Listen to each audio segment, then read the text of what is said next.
Hey, what's going on, guys? Welcome to the Finance Bro. We have real conversations with real people about money. The guest on the show today is one of my NEOs, very hardworking individual. Before we get into it, go ahead and introduce yourself, brother. Hey, good morning, afternoon, whatever it is where you are. My name is Ahmed Alford. I am a student at the Medical University of South Carolina. Um, Currently pursuing my PharmD. Hopefully, when I finish my PharmD, I'll be able to continue to finish my PhD, and from there, wherever the money and the wind takes us. I like it. I like it. So, the conversations around this show, of course, are about money, and due to the profession that you're in, and the education and things that you're seeking to be a part of, um, one of the things that comes up a lot when it comes to personal finance is healthcare. So, this conversation with you today, I would like to kind of dig into the things that you see and the things that you've read about and that you've noticed in regards to how people's personal finances can affect their ability to, do things like access good healthcare, access, quality medicines and things of that nature. So, kind of leading into it, let's talk about first what made you want to get into the pharmaceutical field.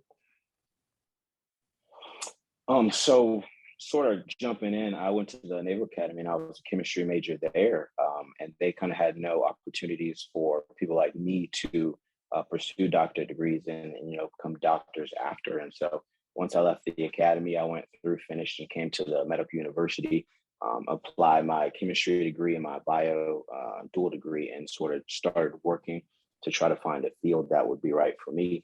And I planted myself right here with pharmacology and pharmacotherapy, and really haven't looked back since. I absolutely love everything that it is that I do.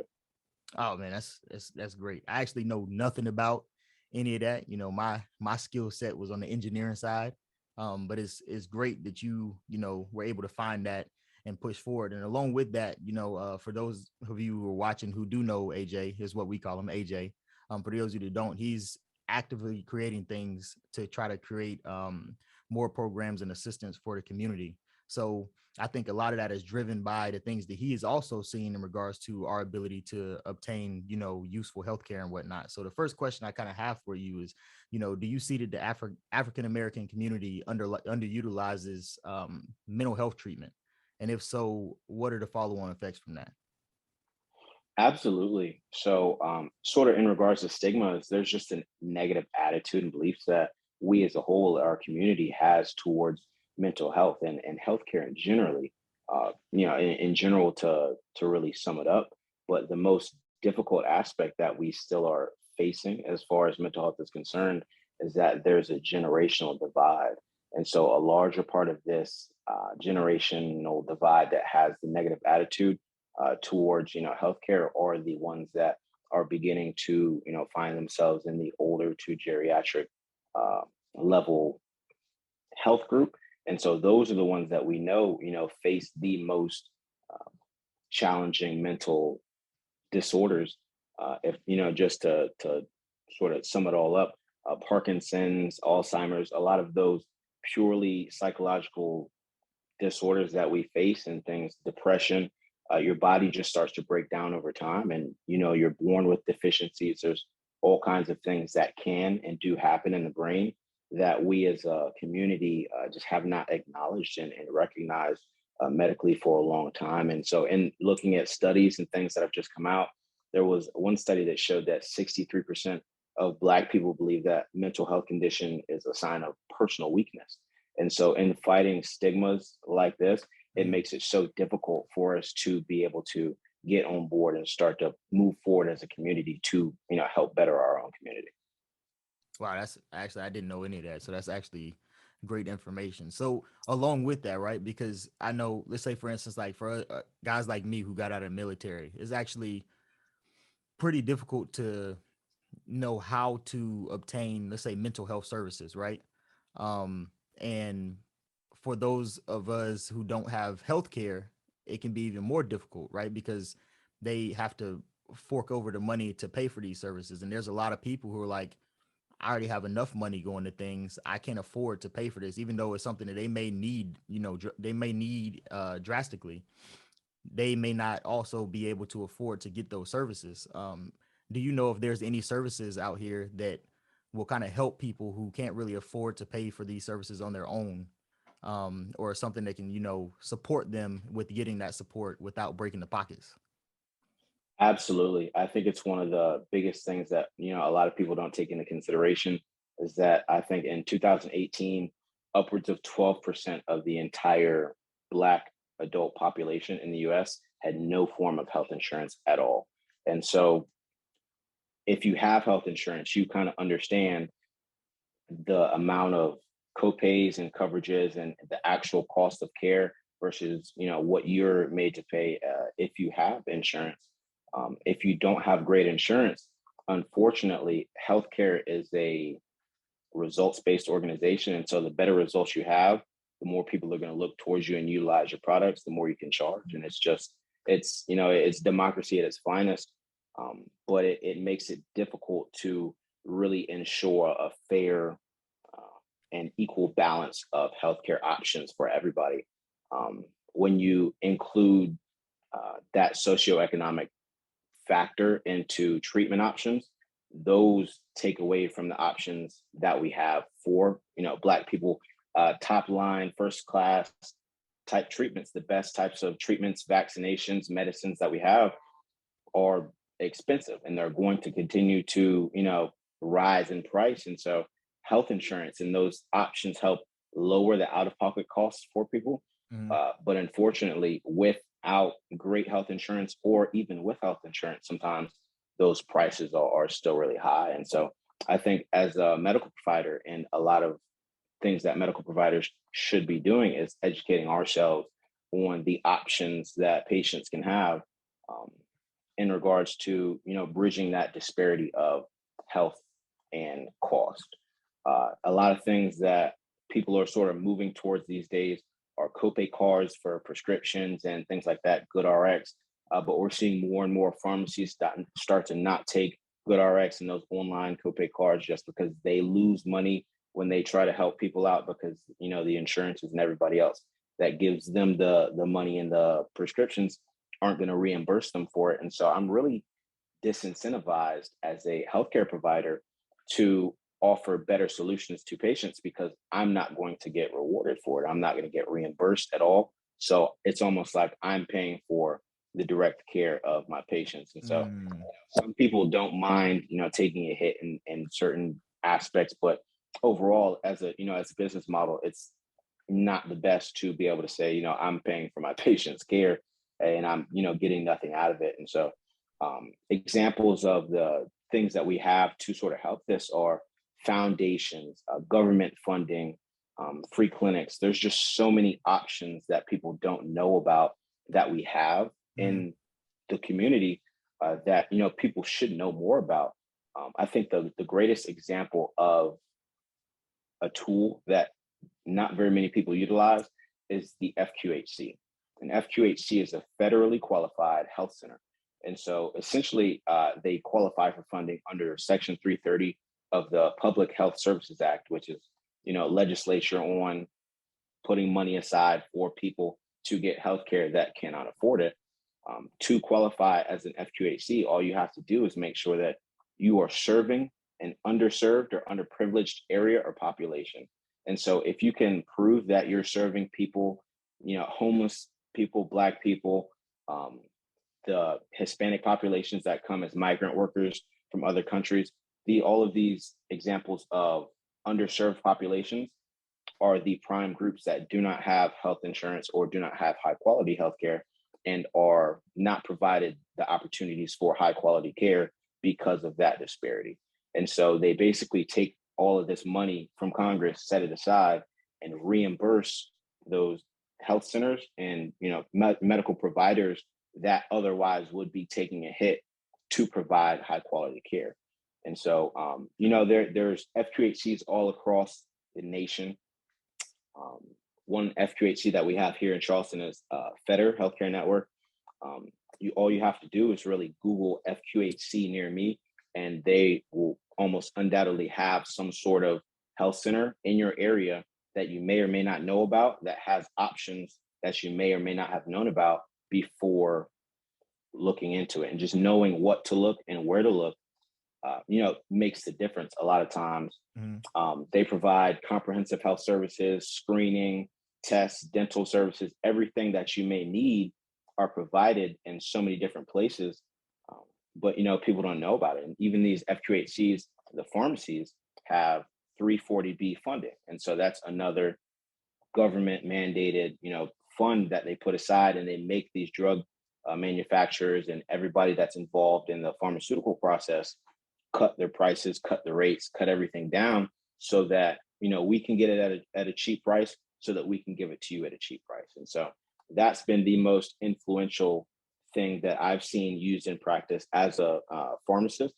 But even still, there's foundations like the healthcare or HealthWell Foundation.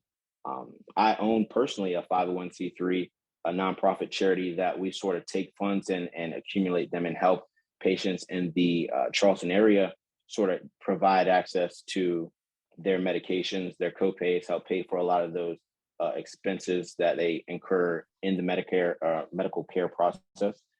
But these are all options that nobody really talks about, nobody really knows about, and it can really deter people from even wanting to go to the doctor, because they know if I'm sick and I go to the doctor, I'm paying at least 200 before I get out of here. Mhm. And so you don't have to do those anymore. And we have options for people, cheaper options, and they're getting cheaper by the year, by the day. But we've just got to continue to promulgate the fact that it is important to seek healthcare, and it is important to seek affordable, adequate healthcare. On top of that, Mhm. affordable and adequate are two things that are the next step. First, we need to, as a community, start emphasizing the importance of care in your body and health and wellness. And then once we start to move there, mental health, mental wellness, then we can start working on those financial pricing aspects, I believe. Wow. Okay. That's actually a lot of good information. There a lot of good information. So, you said it's called the FQHC. FQHC. Okay. And then and that's for, so if I don't say I didn't have insurance, I could pull up to one of those and like they would be able to help me out to be seen for whatever the medical issues or whatever I need, um without breaking the pocket or breaking the bank. Absolutely. You show up and you say, hey, I would like to be seen today, tomorrow, next week. This is my problem. I do not have health insurance. I do not have a lot of money. I probably cannot afford these services. Otherwise, I wouldn't be here. And so they come, they take you in, they take your information, they say, hey, do you have your bank statements? Do you have basically prove to us that you don't have any money. You can do as a W-4. You can use any sort of proof of income. Say, Hmm. hey, I'm only getting 1,600 a month, from work, and 11 of that is my mortgage, or 15 of that it goes to rent. They say, okay, this is reasonable. We just need something that we can put on record, so that when we bill the government, essentially, and say, hey, this is the person that we help today, and this is us proving that they can't afford it, then we can start to apply those sliding scale fees and things like that onto your care, so that you can come and pay no more than $60 max for a doctor's appointment, where otherwise, you would see 100, 200, 300 for just the appointment, not even including the, prescriptions that you may be diagnosed at the doctor's appointment. Wow, this is a lot of good information. Like watch, because you see so many things on the news and on social media and in different aspects of how, especially like the African American community is disproportionately affected, in the healthcare realm, because we don't have access to a lot of things that, you would think everyone should have access to. And like you said, I think a lot of it probably is due to education, because like now everything that you just mentioned I have never heard of, and I'm sure there's going to be a ton of listeners on here that also have never heard of these things, right? And but the question, it brings up another question of like, how do we get that information out there, right? For one, and then two, once that information is out there, how do we encourage people to act on it, right? Because that's the other thing. Because you got people like me that just, I'm not gonna go to the doctor unless somebody drags me there half the time, right? Even though I should probably go for some things, it's just there's a negative stigma around it, because you see or hear these stories about, people going to there's certain hospitals that people say I would never go into because people don't come out and things like that, right? um which I don't know if you've read a lot or experienced things like that, but I'm sure you're very familiar with stories like that. Absolutely, Eric. And unfortunately, one of the biggest things that we deal with, as a provider side, is provider bias, inequality of care. Having our colleagues not kind of understand a lot of the cultural challenges that they face in dealing with these populations. Ultimately, as a doctor, you don't technically have to, you know, make those considerations, but you also decrease your quality of care and the ability to serve larger populations when you don't cater to those populations. And so, Mm. what I really do strive to emphasize, even with my own colleagues, is hey, make sure you're culturally aware. Make sure you're trying to do your best for people that you may know do not want to come see you. Hey, if you're a white male physician and you're serving older black females, understand that there will be an inherent distrust of anything that you say, and it's not because you are a poor physician, or it's not anything that you may have done at all in your life. There are just those cultural stigmas and stereotypes and distrust that are very valid uh, from those communities Hmm. that still we're working to overcome day to day. And so we're just now starting to see a lot more black doctors and black lawyers and black firefighters that we're being represented uh, incrementally, but still we're still in the single digits as far as percentages are concerned. And so we have to give people these outlets for culturally competent care. And so I can provide culturally competent care to members of my community because I'm extremely familiar and competent with all of the socioeconomic, physical and cultural aspects that may go into sitting down and having a conversation. Yes, ma'am, no, ma'am can be the difference between somebody believing that you know what you're doing as a doctor. And so regardless of the years and decades of schooling and things that you've done, some people would much rather stay home and crush a ginger root and put it in some water and drink it than to come seek out your expert professional care. And so while that can be frustrating, for a lot of providers, uh, we still have to work past those things because we want to help people. We came into this profession to help people. So in working to help more and more people, we have to be able to provide culturally competent care and erase that inequality of care that we see across those groups. Okay. All right. So now kind of switching it up a little bit, but so since you're in the pharmaceutical world, um, and this is of course a show that talks about personal finance and money and all those things, what have you seen in regards to financial standing and how it affects the quality of medicine available to people? There's the biggest difference in quality of care in regards to pharmacology and pharmacotherapy and in I guess compared to any other field. Um, Medical doctors or MDs, they go to school for 4 to 12, however many long years. Surgeries and things are all covered by insurances. However, when you go to the doctor, you're seen by the doctor, they do the exams, they do the ultrasounds, they do whatever, and then they send you to the pharmacy. Drugs are not cheap. They're not crazy cheap to make, and they're definitely not crazy cheap to distribute. And unfortunately, the pharmaceutical industry is one that is very cavalier, and it's very difficult to break into just because of the nature of pharmacology. If you're not a PharmD, PhD, MD, you probably wouldn't know where to start in manufacturing drugs. And so Mm. you can corner the market by putting a patent on a drug that can be the cure to cancer. And so if I know I have the cure to cancer, or treatment rather, if it's good, then I'm going to charge more for it. And so if it's great, I'm going to charge more for it. And if it's excellent, I'm going to charge even more for it because I Mm. know that people will be seeking out the best options for treatment.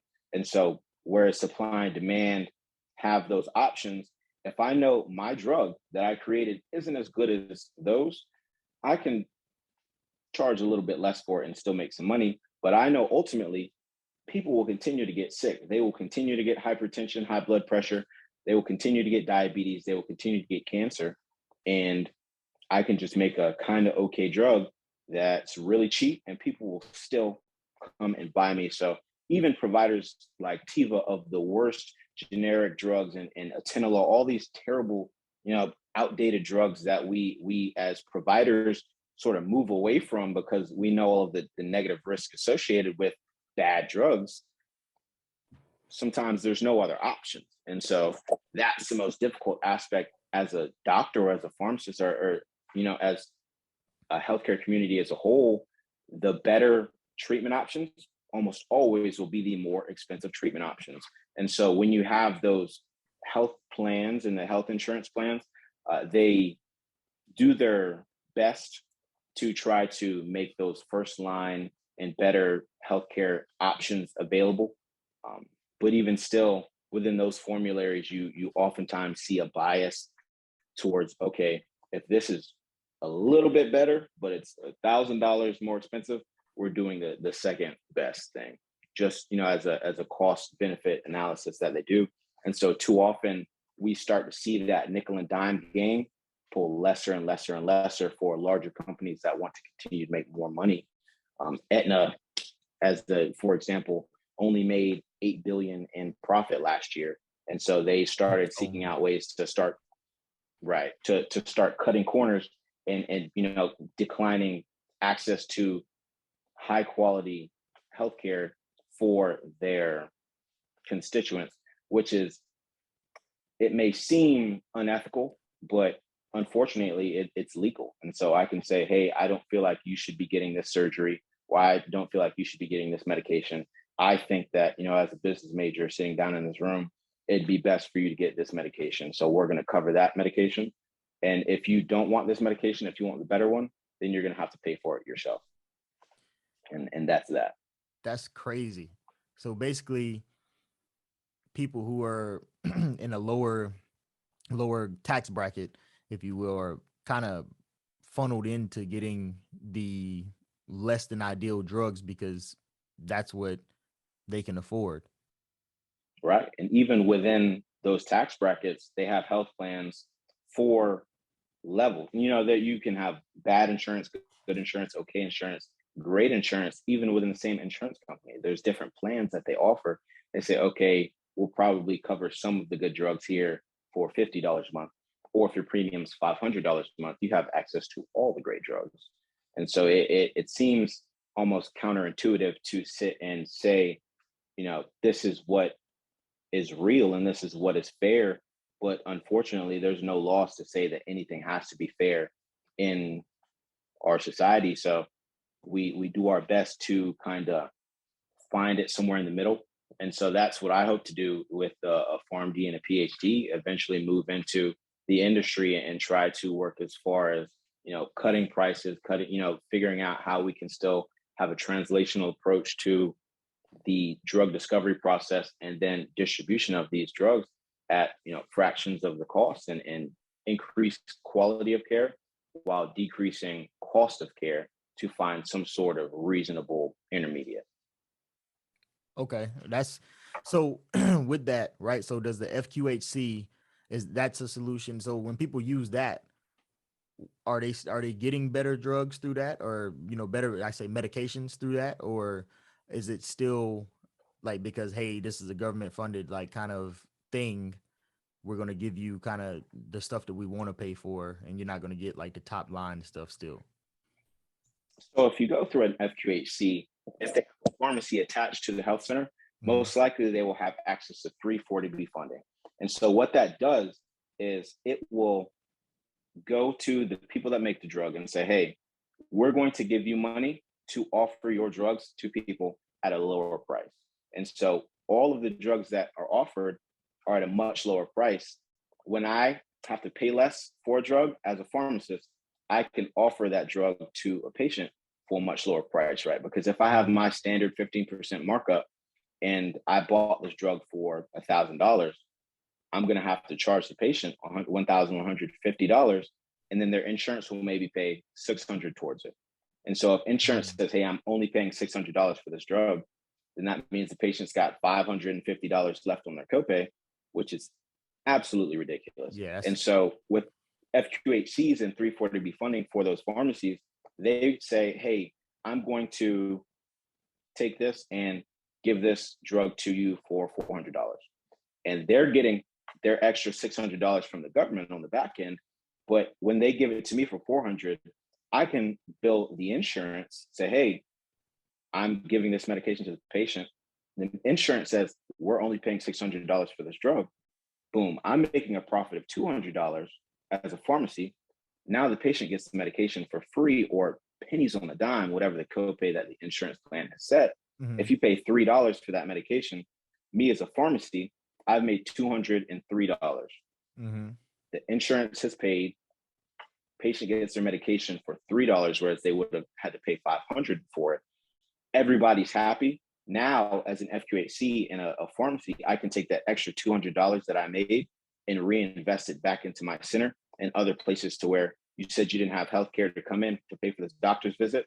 I can now only charge you 60 or 100 or whatever it was as a fraction of a cost of what it was to meet my bottom line so that I can continue to operate, if that makes sense. Yeah, that does make a lot of sense.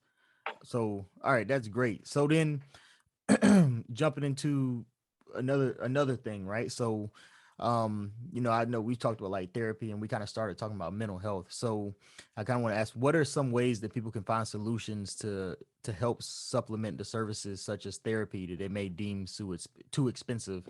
And then, where can they find these services? I think the first thing that we could do is talk about it. Everybody needs to talk about it. Everybody needs to promulgate the information. Everybody needs to say, hey, I've been to a therapist. I felt like it was productive. I think you should go as well. I'd be willing to help support you in any way you need so that you feel better, you're doing better, you have access to adequate mental health care, and you will be better off for it. I think that the thing that we too often think as far as a community is that you won't get anything out of therapy. It's basically paying a whole bunch of money to sit down and talk about your feelings, where there are these people that have been trained, educated, schooled for years, decades of experience in dealing with this particular specialty that are trained to help in this way people like us. And so in the same way, if you go on the internet and Google, rash back of leg, and they give you a diagnosis on the internet, that's the same thing as saying, okay, I'm just a little sad. I may be a little depressed. I'm just going to work, and think about it and push through it. When you go to the doctor, they say, hey, actually, it's not, this is impetigo and you need life-saving medication. You need this, you need that. The difference is these professionals that are trained to identify, diagnose, treat are specialists, and the same as doctors and the same as, nurses. We all specialize in the things that we do in the healthcare field. So to have a trust in healthcare professionals is the first step. If you believe that you can do a better job of gauging your own mental, disorder or mental state than a psychiatrist could do, you're just dead wrong. And that's because you haven't placed your trust and faith in the years and decades of schooling, preparation, training that these great providers have done. And unfortunately, not every doctor is a great doctor. And so you can have a poor experience with one person. And so that will lead you off from your experiences with the other 1 million doctors in the US that actually do take their job seriously and want to do their best for you. And so that's unfortunately what we see. And we're starting to transition as providers, this new era and this new generation of healthcare providers that are young, culturally competent.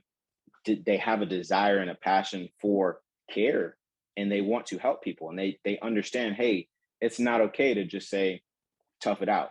It's okay to not be okay. It's okay to seek help. Know how to help people, know when you cannot help people, and know who to send them to.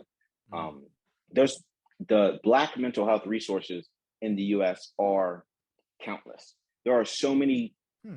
organizations that are dedicated to Black health, Black women's health, Black men's health, trans LGBT community health. There's so many resources that nobody knows about, which is, it's disheartening as a provider and as somebody who has sought out treatment, who has benefited from treatment, mental health treatment, that, I wish more people did this from a non-doctor side, from Mhm. a healthcare provider side. I'm like, man, all it takes is a Google search, look up, Black mental health resources near me, free Black mental health resources near me. If you have a job, say, hey, do you all have an employee assistance program? 99% of large employers do. If you're not self-employed, then you probably do have some sort of employee assistance program that will offer you access to free counseling services, free, mental health care services. I think First Son is an example of an employee assistance program that will pay for up to 8 different sessions with the therapist in your local area, whether Wow. it's virtual or in person, that you can go to for free. Whereas if you've ever paid for and done, counseling services, you know that it can get expensive. Hmm. Even with insurance, it can get expensive.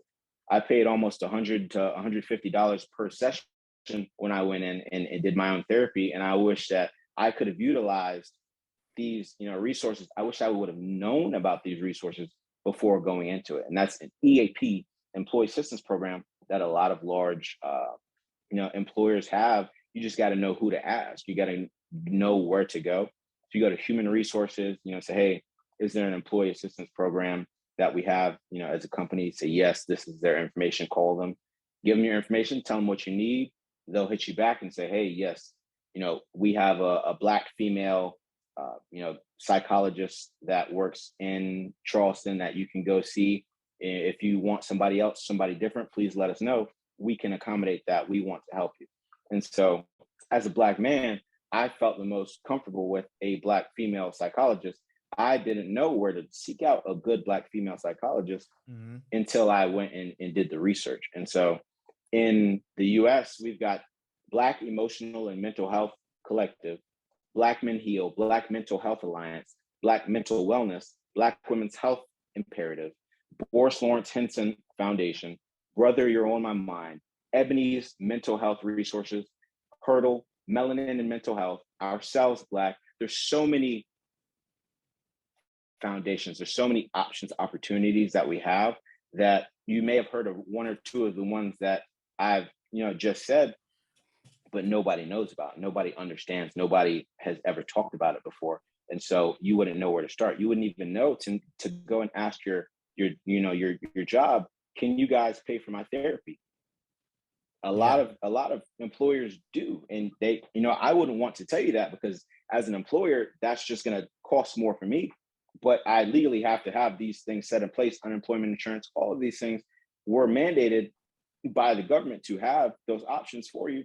So it's just, that if you want to get better and you're dedicated to getting better, there are options for you. And so too often there are people that want to seek out that help that don't know where to go. And so once we've started the conversation, then we start talking about, how do I get this access? What do I have to do? How long is it going to take? And what can I expect to see from that?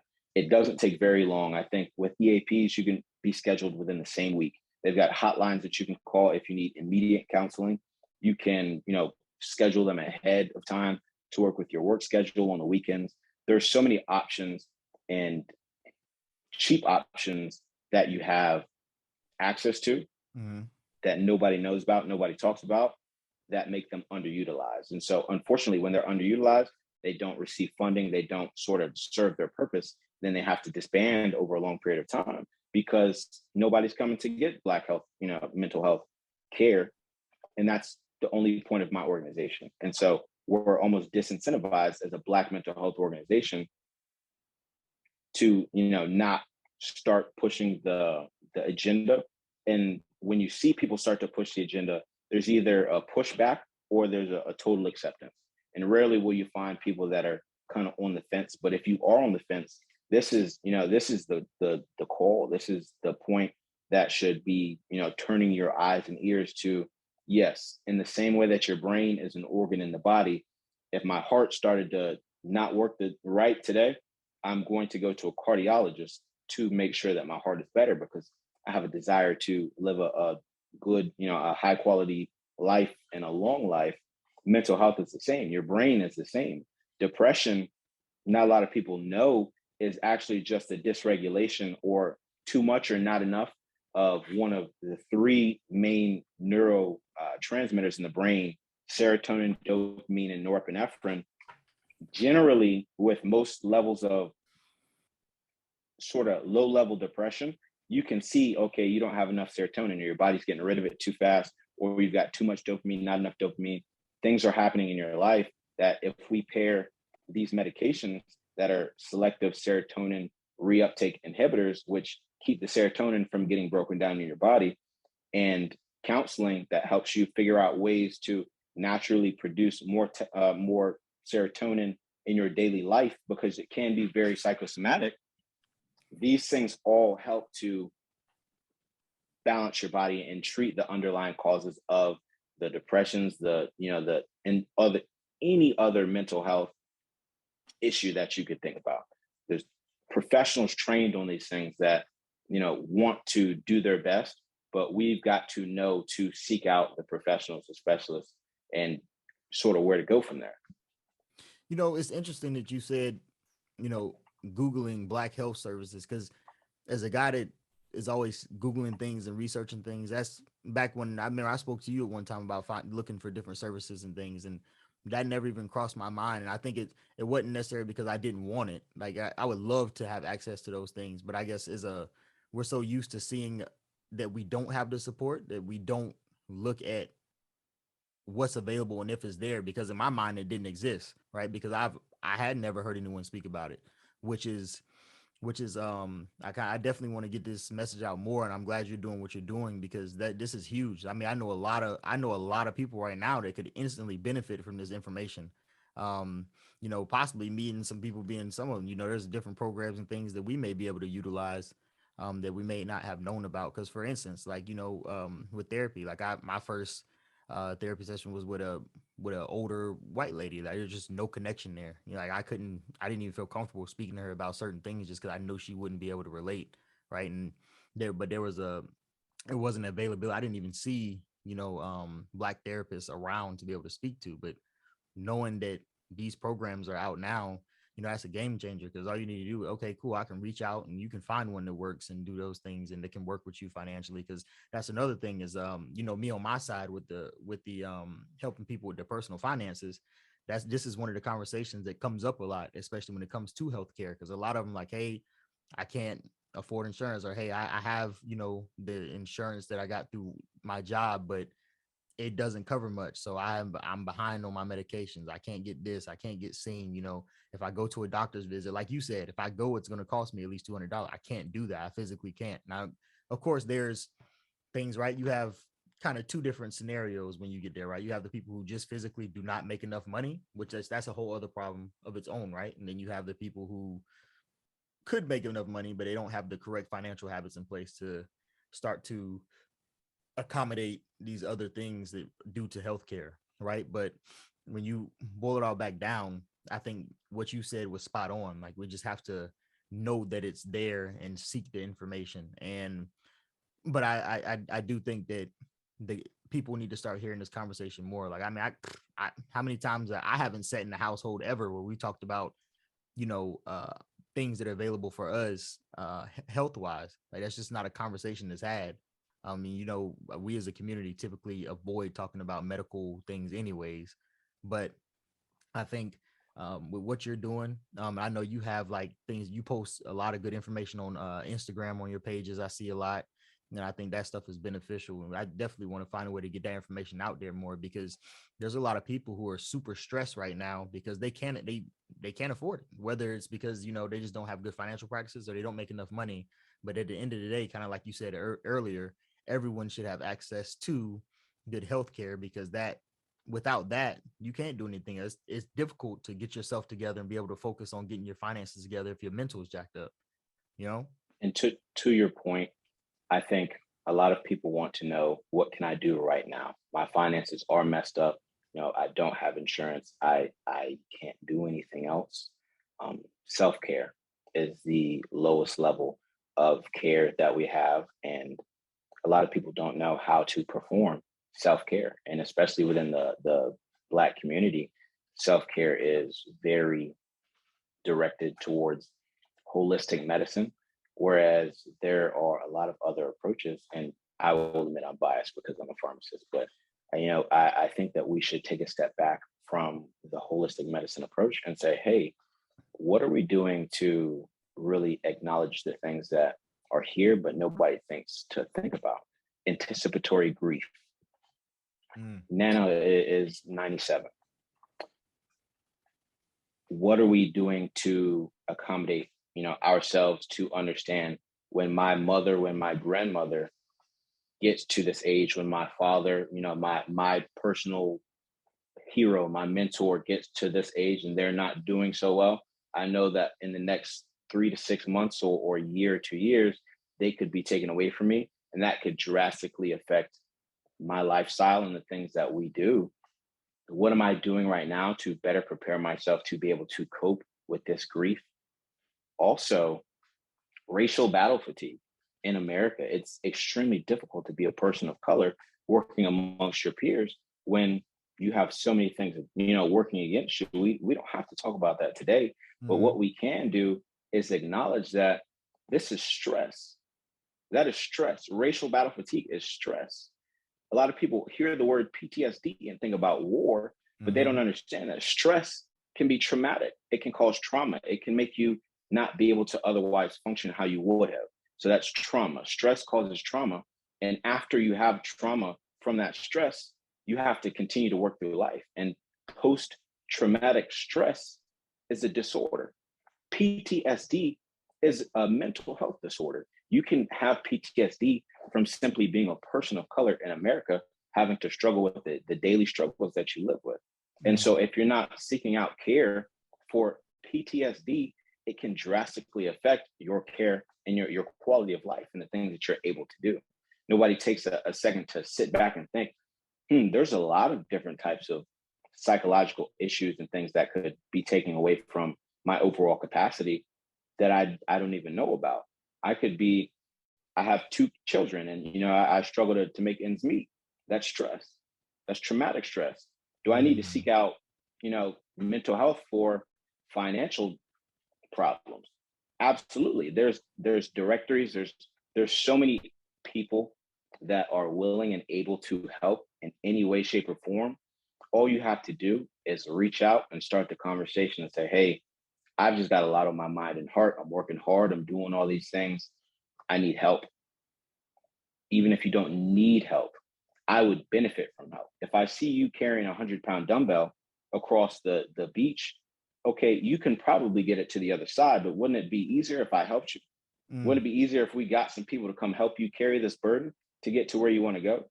We Mm-hmm. got people that want to help you. You don't have to carry that burden on your own. You don't have to continue to fight these stresses and not be prepared and not live your best life. And so reaching out to a treatment directory, like there's the National Queer and Trans Therapists of Color Network. If you're trans or queer and you want another trans Black psychologist to care for you, there's people out there. There's Wow. networks. There's so many options that people have that they do not know about, that if we just start the conversation, we'll get there eventually. And the more and more we talk about it, the more and more we'll realize, hey, I think like there definitely should be something for that. We live in the age of information. If you just Google it, look it up, you know what to look and where to look, 99% of the time it's going to be there. Wow. Yeah, so you're hitting on a lot of great things. Like this is actually really good. I'm taking notes myself because there's some things that I know people personally that can benefit from this, and like I'm going to pass this information to them today because I think this is great. And kind of to dive back into what we were just talking about a second ago. do you think that in the long term, when people don't seek solutions like these for medical, it can end up costing them more in the long term? And do like through like, let's say like you talked about self-diagnosing, right? Like I know me, oh, I think I have this. I've bought tons of medicines that may not have been the right things I need. They were already expensive in Walgreens and CVS and all these things that may not even done what I need to do, but I'm buying these things over and over again because I think I know what I'm doing. Where maybe if I would have just went to someone who was a professional, I could have, had that thing one time and then figured it out and maybe got it paid for without coming out of pocket for those things. Absolutely. As a student, I know we've got budgets. There, you're a poor, broke college student. You can be a broke grown man. There's so many things that we face day to day. And when we say, hey, I've got this ginseng or this, this rose quartz, whatever it is that you spent money on, as far as holistic care is concerned, self-care is free. You sit down, you're very cognizant of the things that you have, but you have to know how to care for yourself. And that's where the professionals come in. They say, hey, instead of, spending money on liquor on the weekends, or, the incense that you burn to try to take away from your stress, how about, we sit down and try to be deliberate about making a list of things that you're stressed about and how we can mitigate Mm. those stressful things in your life. Let's sit down and think about all of the things that we anticipate having to grieve over the next 6 months, and start working on coping mechanisms that are healthy, so that when they come, we're not thrown into a spiral. Let's talk about depression. Let's talk about anxiety. Anxiety can greatly take away from your life. It can take years off your life. Stress can take years off of your life. Let's talk about those things. Let's sit down. Let's make plans. Let's do something that you otherwise would not have done, so that you can be better than you otherwise would have. And so that's what you'll get from going, at the very least, to a healthcare provider, a therapist, a psychologist, the people that were trained to say, okay, they're tough. He's a 45-year-old Black man that's been working hard. He's been, fighting his whole life. Yeah, he could probably continue throughout the rest of his life without help. But why would you do it the hard way when you could do it the easy way, and nobody is going to think any less of you for it, and you'd be better for Mm. So you mentioned something that I really liked, and I kind of want to go through this real quick. So you talked about healthy versus unhealthy coping mechanisms, right? So let's say back in the Marine Corps, it's a high stress environment typically at all times, right? It's always something going on. You always got to do something right. And I had a lot of Marines that I saw with let's say unhealthy coping mechanism, right? Which is typically what, drinking and smoking cigarettes, right? And the cigarette one in general, because I had Marines that were smoking a pack a day and going through maybe a carton a week, which is, I looked at the prices of a carton of cigarettes, and it. that is Ridiculous. ridiculous, right? But these guys are buying a carton a week. That ends up being thousands of dollars over their lifetime, because they don't know that they have ways to deal with the stress as well. So I think that's great, because these unhealthy coping mechanisms that we use can end up affecting us financially as well. I don't know. Would you agree with that? And I'll tell you, Eric, the thousands of dollars that you spend on these cartons of cigarettes are pennies on the dollar to the treatments and care that you will need later in life for hepatocellular carcinoma, lung cancer. When you've got liver cancer, lung cancer, because your liver is just dead and your lungs do not work anymore, and you've been punishing your body with these unhealthy coping mechanisms for so long. When you're 85, you can stop smoking today, and that may increase your chances of continuing life. However, the damage has been done. Your Mm. lungs do not work anymore. They barely take in oxygen. So you're going to have to pay for the oxygen tanks. You're going to have to pay for your treatment. You're going to have to pay for your inhalers. If you've been drinking as a coping mechanism, you go through the stages of those liver diseases. And then once you've got end stage liver disease, your body just shuts down. It won't, you know, filter out the toxins. That won't work the way it's supposed to. And the treatments and care that you're going to have to do later on in life are so much more expensive and so much worse than if you would just take care of yourself now, get out of the habit of having very bad coping mechanisms, seek help, say, hey, I drink a lot and I enjoy drinking, but is this a psychological disorder? Absolutely. Substance use disorder. And that's something that a psychologist or a therapist would be able to help you diagnose and say, hey, even if you feel like this isn't like detrimental, we need to sit down and talk about you smoking a gram of weed a day. We need to sit down and have a conversation about you having a beer every time you come home from work. You know what I'm saying? That Mhm. these things take years off your life. They're detrimental. Are you coping because you're tired, you're stressed? What happened at work that made you feel like you needed to have a beer? Okay, you're coming home to your family, your wife, husband, kids, and you're drinking a beer to take it down. Could you sit down on the couch and have everybody come together and talk about what was, tough during the day, and how, they're going to work tomorrow to try to make sure that that's not stressful? And would that be equivalent to the same amount of, edge taken off as a cigarette or a beer? There's so many things that professionals can try to help you to do, and that, we exhaust our resources in training. I will try everything before I just say, you only live once, just do what you got to do. Yeah. There's a difference between having a high quality of, of life, and just sort of struggling your way through. And I have no desire to struggle through life, so I don't want anybody that I know or the people that I love to continue to struggle as well in any way. That's spot on. Spot on. So the last thing before we wrap up, I heard you say a phrase one time, and I kind of want you to go through this saying for the audience, but it went something like to man up is going to end up in a man down.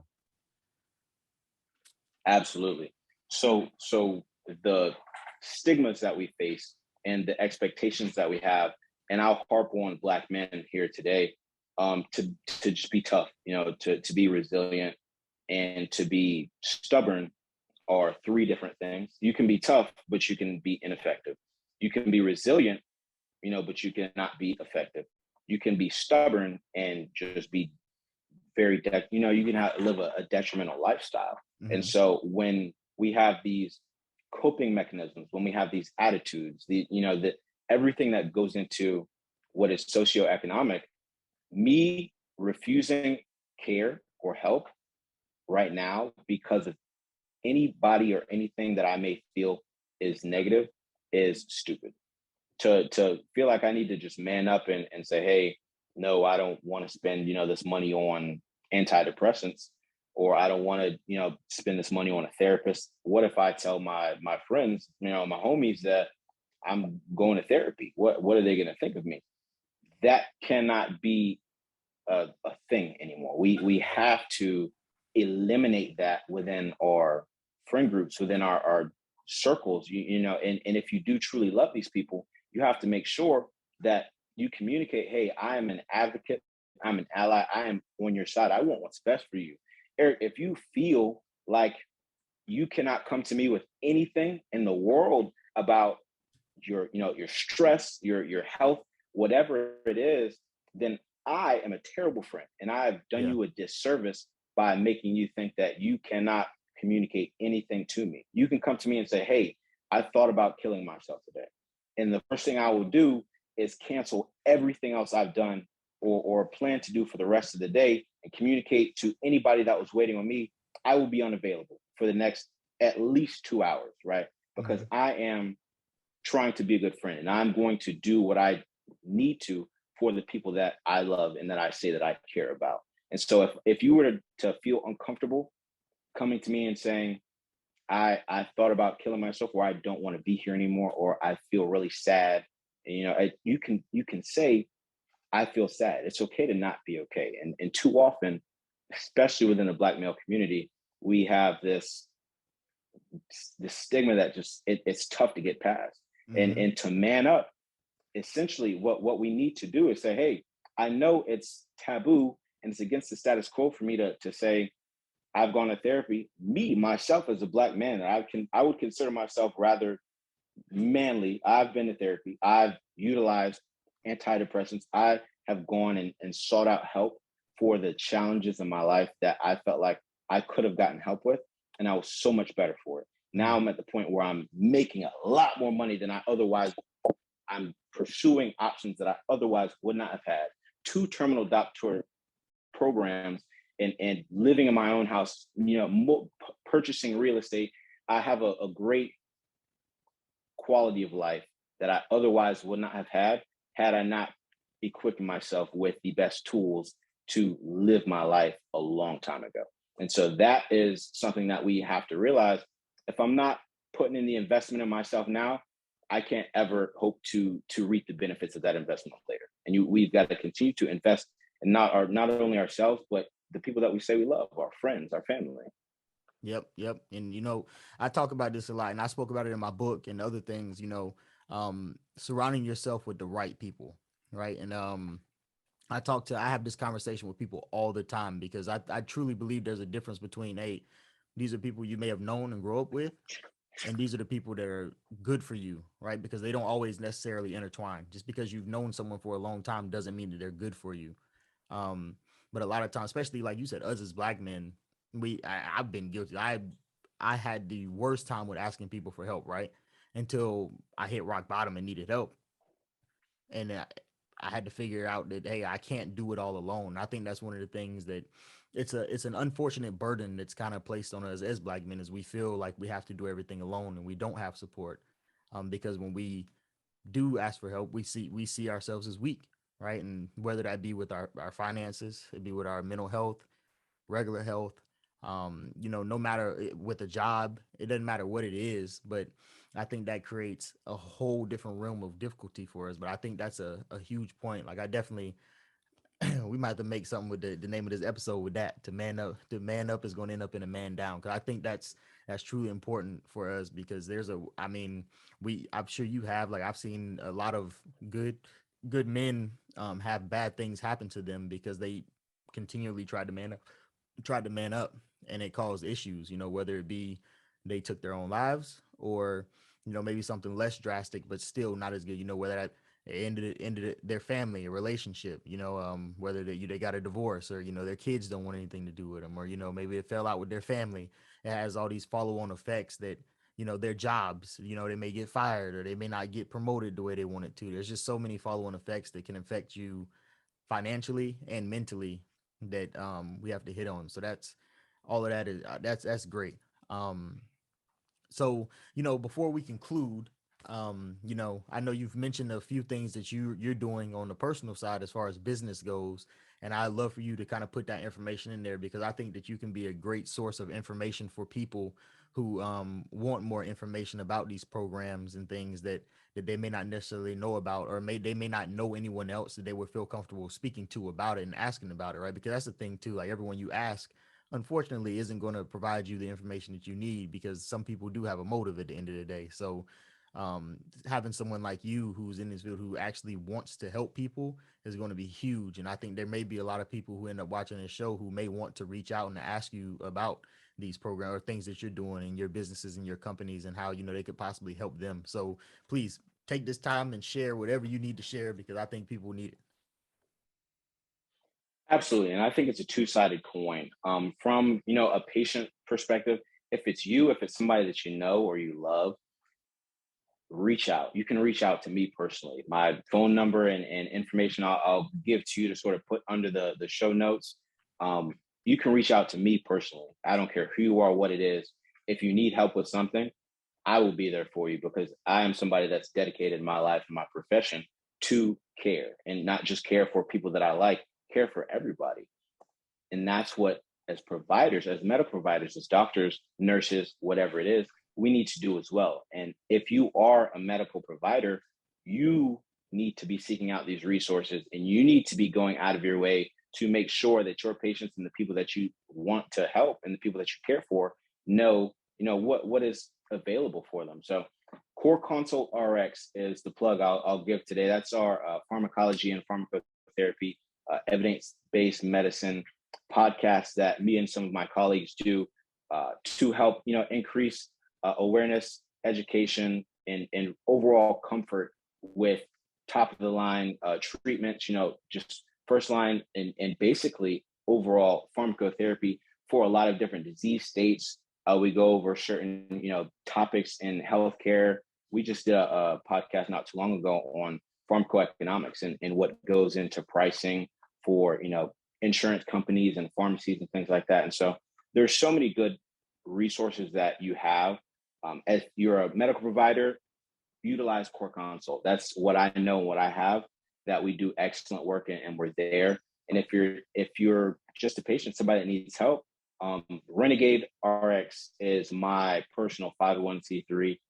It's Renegade Health Solutions. We're there to help you find the solution to your problem, whether it's physical health, mental health, whatever it is that you need to be able to seek those things out. And even in your own communities, if you don't live in the Charleston area, if you want to find somebody else, know where to look. Go to those health directories, go to Google, say, where can I find somebody to help me with this?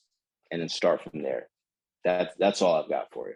All right. Hey, well, I just want to thank you again for, coming on the show today. You've provided a lot of good information, a lot of stuff that I'm actually going to personally dig into because like I said, I have a lot of clients that could benefit from this information. Like I've had a lot of long drawn out conversations with people who are in, some dark places due to not being able to get the medical treatment that them and their families needed. So this information is going to be huge for them as well. So thank you for sharing. And so now, getting ready to end the show.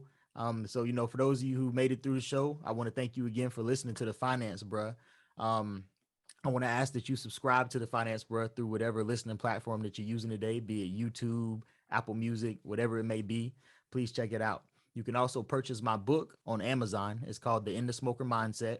That's on, you can get it either paperback or you can get the Kindle version for those people who like to use Kindles as well. Also, I have a budgeting course out. It's called the End of Smoker Budgeting Course. If I truly encourage everyone to continue trying to get your money together. If you have financial problems, then you need to get on track. This is a good start, and then all of you can reach out to me. You can reach me at my website, www.endthesmoker.com. You can go to my Instagram at @endthesmoker or my Facebook at @endthesmoker. It's simple to find me, and I'm always here to help. Thanks for listening. Let's get in the smoker.